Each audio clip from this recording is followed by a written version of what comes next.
All right. Hello, everyone, and welcome to today's webinar, Phishing-Resistant Authentication in the Cloud with Azure Active Directory and Axiad Cloud, brought to you by Axiad and our friends at Microsoft. Thank you for joining us.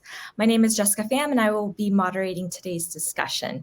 It is my pleasure to introduce you to our two presenters. First, we have Karin Larson, Senior Director of Axiad Strategic Alliances. Karin has worked for some of the largest Fortune 50 organizations and provides guidance for companies looking to develop their zero trust, MFA, or passwordless strategies. Joining her is Natee Pretikul, Principal PM Lead for Microsoft's Identity and Network Access Division. He is responsible for building new and disruptive technologies with first and third-party developers.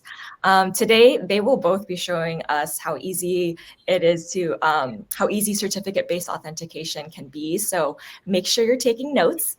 And then towards the end of today's webinar, we will be hosting a live Q&A. So if you have any questions throughout the talk, please submit them to the questions icon to your right. We will do our best to answer every question, but if we aren't able to get to yours, we will be reaching out via email. Also, if you experience any technical difficulties throughout the webinar, you can click on the support icon in the lower right corner of your screen. And now I will pass it off to our presenters. Karin, take it away. Oh, great. Thank you, Jessica. So just to start, I wanted to provide everybody just a little background about Axiad. We're a smaller company, but we're growing, and you may or may not have heard of us before. So Axiad is a cloud-based SaaS solution, and we specialize in credential management as well as PKI as a service.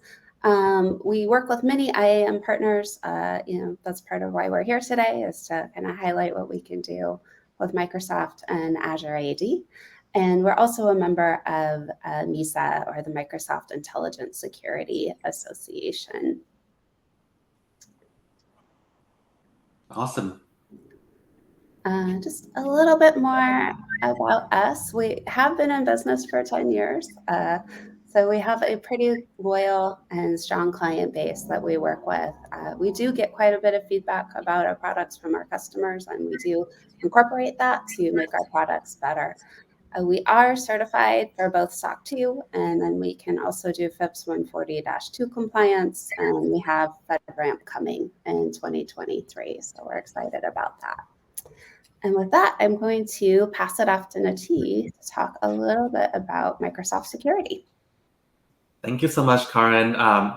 So Natee here, obviously I'm from Microsoft, and obviously Microsoft is a large company, so I want to make sure that you know where we fit in. So basically, we have a large security team now within Microsoft. As you can probably see on this slide, these are our product, portfolio, and basically we have covered like over 50 categories all up.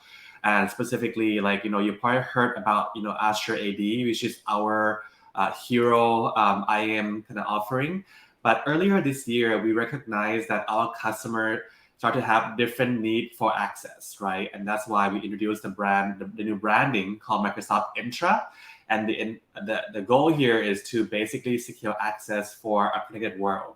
That means that we still have Azure AD as part of this product offering that help with the application, your user, device, and workload, and others. But we also expand to cover things like permission management, verify ID, workload identities, and identity governance. So, but today's session, we still go zoom in and, on the Azure AD component, because we have a lot of updates to share with you around phishing-resistant MFA. So maybe Karin, you can go next. Yeah. So just to kind of recap, there's a lot of different asks that are coming from people regarding phishing-resistant authentication right now. Some of those are being driven by a desire for stronger security. There's also some traction that's happening in the cybersecurity insurance market that is prompting companies to re-examine their security posture, and as well as any companies that are going on a journey towards zero trust. Identity now becomes your security perimeter in those situations, and having strong authentication so that you have a high assurance that the person who's logging in is the person that you think should be logging in becomes critical. But with all of those components, there's another factor that plays into this, and that's also the portability and the being able to support users on all of their devices, on all of their applications. Often we refer to this as meeting users where they are. Users aren't going to ditch an iPhone just because you ask them to. They're not going to stop using applications that are critical to their job function just because they're old and may not support newer security standards. So as an industry, part of what we want to do is be able to support strong authentication on all of those touch points that a user may experience and get access to throughout the day. So putting all these things together and also looking at the compliance pieces that are being driven by some of the things like the executive order that has come out, the OMB guidance, and then the new guidance from CISA as well. There's just a lot of different things to think about in this space as you're rolling out strong authentication. And now I'm going to turn it over to Natee to talk a little bit more about some of those challenges that people are seeing in the MFA space. Definitely. Actually, I just had a talk with our state and local government agencies about the MFA, overall, because obviously, as you think about the landscape of hackers, it's definitely more sophisticated, and that's why, like, to me, first of all, if you have not turned on MFA, you should totally do so, because based on Microsoft stat, MFA can already prevent 99.9% of identity-based attacks all up, right? So that's amazing. But as you think about a little bit more sophisticated attacks, right? This is where not all MFA is equal. We should think about how we can protect, highly attacked user to start adopting phishing-resistant MFA, right? And that's really what we want to cover in depth about. The other piece that cover a lot around, the real life scenario that you don't work just within your own organization. You also collaborate with other entities as well. So, on the slide, it's the government agency, but really anyone from commercial to small businesses to government agencies, you need to think about how do you allow guest user to also think about phishing resistant MFA or MFA in general.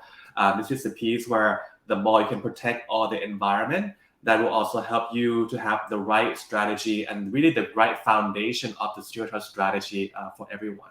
So, and that's next, Karen. All right. Okay, so given all that background, and I think that's a great point, Natee, that drive that we're seeing right now for federal, state, local government to adopt stronger forms of MFA. But it's also a bigger market than that. It's affecting corporations. There's been a lot of news out there around people getting hacked because of shared secret-based authentication methods that maybe aren't as strong. So a lot of that leads us into this path of adopting certificate-based authentication as a high form of assurance and high security methodology for securing access to your users. In addition to that, it's also compliant. So if you are under NIST guidelines, if you are meeting CISA guidance, you're covered from that perspective as well. And then the nice thing about CBA is it's a very consistent authentication experience, and to get around that device ecosystem challenge that we have in security, it's also supported in a lot of different places. And Natee's going to talk a little bit more about that. But there's a lot of coverage for rolling out CBA as your solution for phishing-resistant authentication. Great. So, great start on the CBA, because definitely I do see many organizations are using CBA today as one of the phishing resistant MFA. And at Microsoft, when we think about all the options that we have for our customer, we talk about three MFA options that are phishing resistant. One, obviously CBA, and some people in the government world might call like PIF and cat card. So we have that option now, and it's GA. So that's great. Second option is Windows Hello for Business. Assuming if you have like the right devices, you can also use that to prevent phishing.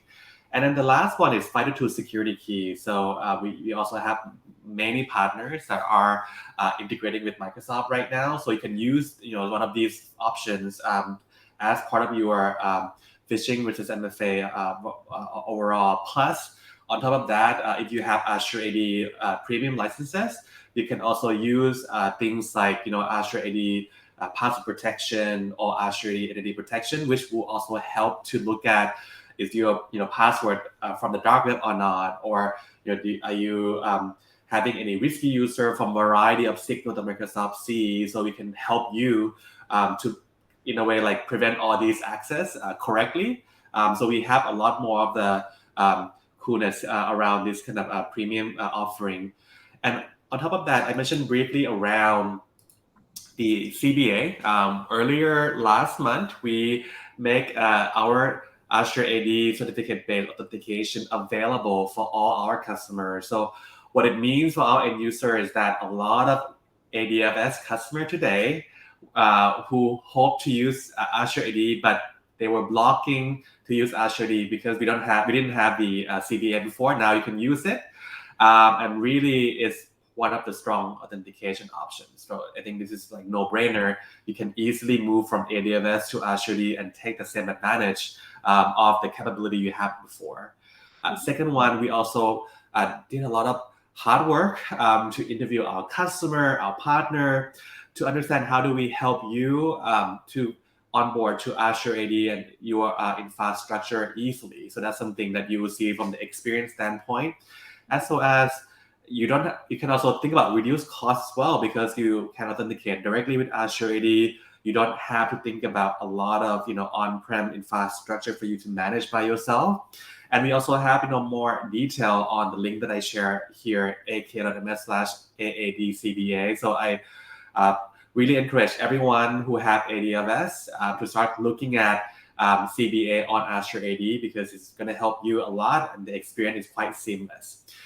And it's not just about Azure AD CBA that we want to kind of cover for Windows, and because we also recognize that during the pandemic, a lot of our customers are using iOS, Android, right, Mac OS. So really the key for us is we also want to enable you to use Azure AD CBA on security key on mobile. So right now we partner with the company called Ubiquitol as a first partner to join this journey, and we are expanding, serve for more security key brands. But right now, you can use it on your iOS and Android, and it's so cool. If you see the demo that we show at Microsoft Ignite, like people can sign into Microsoft Office application on the phone, and it's pretty seamless using your cert on security key. So all in all, there's nothing but excitement that you can now use in variety of options. But next, let's hear more from Karen around how Axiad Cloud can help you to manage better. To watch the full video, click the link below to our Bright Talk channel. For more Axiad content, click subscribe.